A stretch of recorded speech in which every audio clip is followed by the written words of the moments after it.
पिछले 2-3 दिनों से बिहार की राजनीति में भूचाल सा आया हुआ था। भूचाल आया क्यों नहीं? क्योंकि लालू प्रसाद पटना आ गए थे।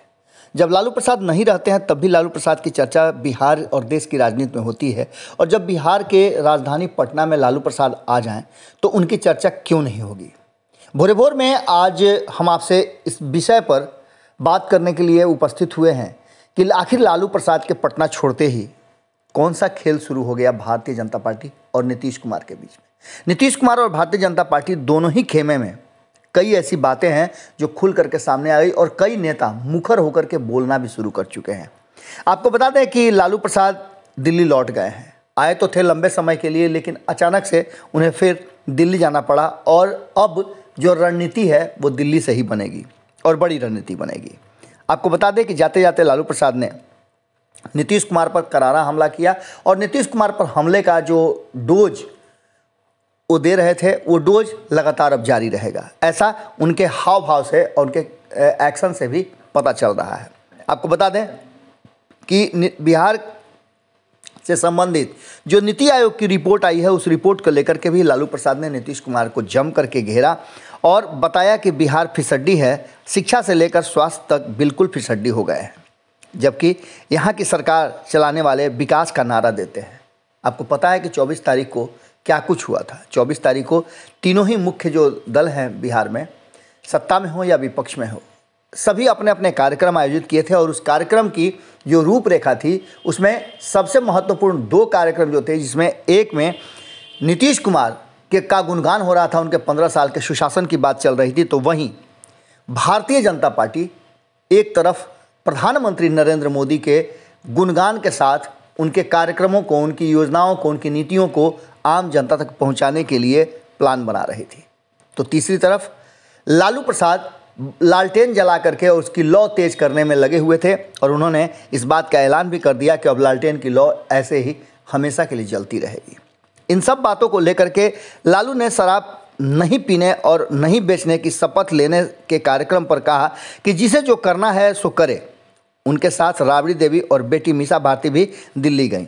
लालू प्रसाद 22 नवंबर को दिल्ली से पटना आए थे। इससे पहले उन्होंने सोशल मीडिया पर सरसों और टमाटर के दाम के हवाले महंगाई को केंद्र पर तंज कसा था। अब देखने वाली बात यह होगी कि इन सारी बातों के बाद लालू प्रसाद ने बहुत सारी ऐसी क्लू छोड़ दिया है बिहार की राजनीति में, जिसको लेकर के अब भारतीय जनता पार्टी के साथ साथ नीतीश कुमार की जनता दल यूनाइटेड उस क्लू को खोजने में लगी हुई है। और क्या कुछ होगा, कैसे लालू प्रसाद इतना कॉन्फिडेंट होकर के नीतियां बना रहे हैं, इन सारी बातों को लेकर के अब मुखर होकर के अपनी रणनीति धीरे धीरे तैयार करने लगी है। आपको बता दें कि लालू प्रसाद के पटना छोड़ते ही जदयू के तरफ से लगातार अब लालू प्रसाद पर हमले किए जा रहे हैं। जदयू ने राजद सुप्रीमो लालू प्रसाद यादव पर सीधे तौर पे कहा है कि वो जननायक कर्पूरी ठाकुर को भी अपमानित करते थे, आरोप लगाते थे।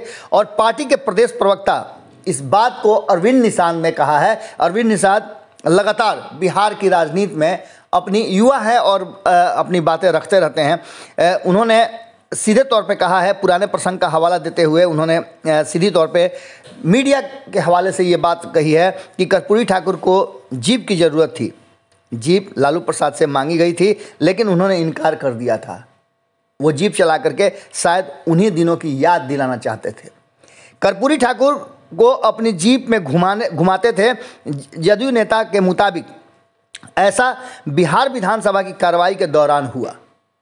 अब देखने वाली बात है कि वो जीप प्रकरण था, वो तो अपने जगह पर ही है, लेकिन जैसे ही अपना पटना से रास्ता छोड़ करके और खुला मैदान छोड़ करके लालू प्रसाद दिल्ली के लिए रवाना हुए, हालांकि ये वो अलग बात है कि लोग समझ रहे हैं या उनके विरोधी समझ रहे हैं कि लालू प्रसाद पटना छोड़ करके उनके लिए खुला मैदान दिए हैं, लेकिन वहीं दूसरी तरफ आपको बता दें कि उन्होंने तेजस्वी यादव के हाथ में पूरा कमान सौंप करके और दिल्ली से ही राजनीति करने का मन बना लिया है। इन सारी बातों को लेकर के एक तरफ जहां लालू प्रसाद के पटना छोड़ने के बाद जदयू भी राहत की सांस ले रही है, वहीं भारतीय जनता पार्टी में भी काफ़ी राहत है। आपको बता दें कि इन सारी बातों को लेकर के जब आज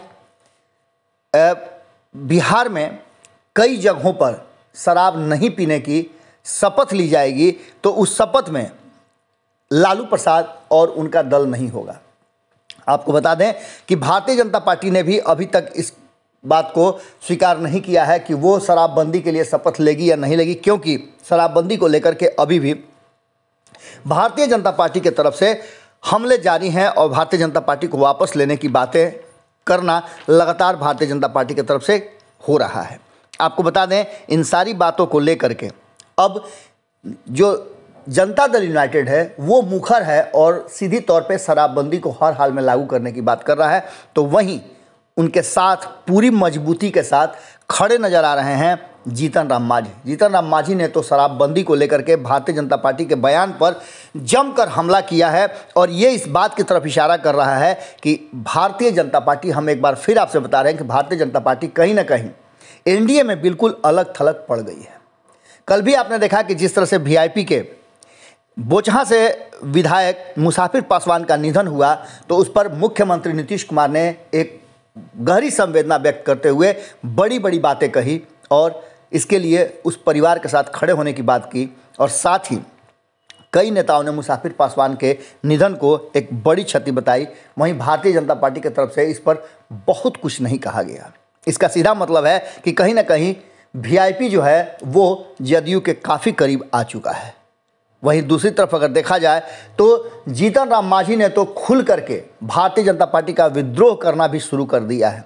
शराबबंदी को लेकर के जिस तरह की बातें चल रही हैं और जिस तरह से भाजपा नेता नीलेश मुखिया के कोल्ड ड्रिंक्स गोदाम से शराब बरामद हुई है और वहां से शराब सप्लाई की एक बड़ी चेन का खुलासा हुआ है, इसे देख करके और सुन करके तो कहीं ना कहीं ये बात पक्की अब लगने लगी है कि जदयू और भारतीय जनता पार्टी इस खास मुद्दे पर एक दूसरे से बिल्कुल विपरीत हैं और इसके बड़े परिणाम भी हो सकते हैं।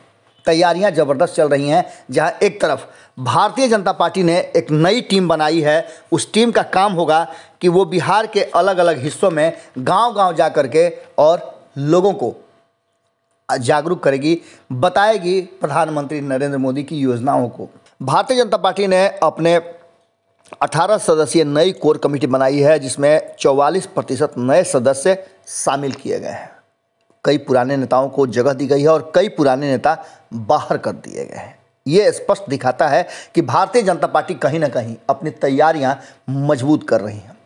वहीं अगर बात करें तो जनता दल यूनाइटेड भी जिस तरह से ललन सिंह ने कहा कि हम गांव के हर व्यक्ति के पास जाएंगे, यानी आप समझ लीजिए कि बिना चुनाव के इस तरह की तैयारी कुछ तो कुछ इशारा जरूर कर रही है। और लालू प्रसाद का पटना से दिल्ली जाना ये कोई अकस्मात नहीं हुआ है।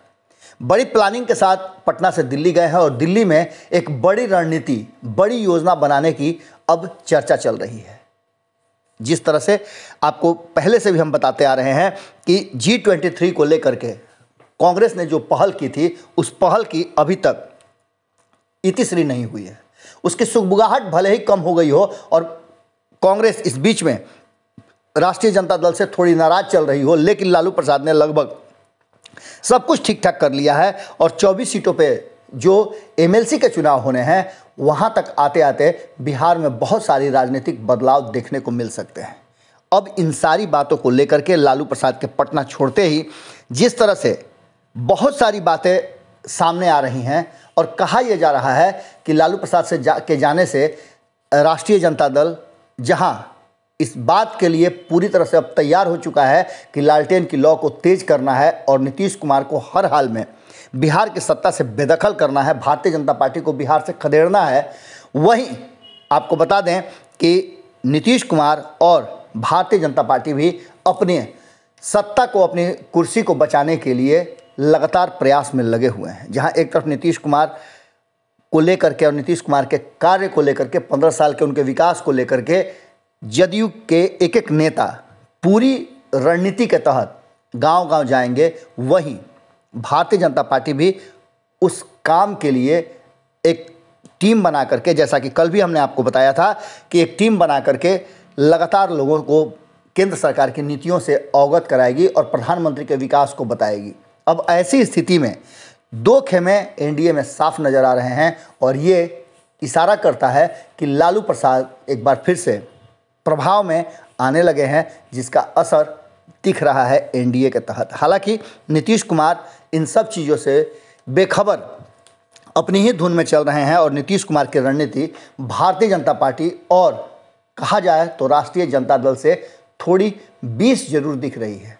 आगे क्या होगा ये तो आने वाला वक्त बताएगा, लेकिन जिस तरह से संजय झा, अशोक चौधरी, ललन सिंह, उमेश कुशवाहा, नीरज कुमार सहित उनकी पूरी टीम काम कर रही है, नीरज कुमार के प्रवक्ताओं की टीम जितना मजबूती के साथ बातों को, चीज़ों को रख रही है, उतना ही मजबूती के साथ ललन सिंह और उमेश कुशवाहा की टीम, उपेंद्र कुशवाहा सहित पूरी मजबूती के साथ बिहार में अपने दम पर अपना वर्चस्व और आम लोगों तक पकड़ बनाने के लिए लगातार प्रयास कर रही है। इस प्रयास में कितना सफल होते हैं और लालू प्रसाद से सीधी लड़ाई में भारतीय जनता पार्टी जो चाह रही है कि वो सीधी लड़ाई लालू प्रसाद से लड़े, उससे बेदखल करने में सफल होते हैं या नहीं, सबसे बड़ा राजनीतिक स्ट्रगल यही होगा। आपको बता दें कि एक तरफ जहां भारतीय जनता पार्टी नीतीश कुमार को बाईपास करके लालू प्रसाद से सीधी लड़ाई राष्ट्रीय जनता दल से लड़ना चाहती है, वहीं नीतीश कुमार उस लड़ाई को भारतीय जनता पार्टी की तरफ शिफ्ट होने देना नहीं चाहते हैं। अब देखना होगा कि जो 24 सीटों के एमएलसी चुनाव हैं उसमें क्या कुछ खुल करके आता है, और ये सबसे बड़ी बात है। जुड़े रहिएगा भारत लाइव के साथ। कहीं ना कहीं लालू प्रसाद ने बिहार में आकर के एक बार फिर से बिहार के राजनीति में हलचल तो जरूर पैदा कर दी है। बहुत बहुत धन्यवाद, नमस्कार।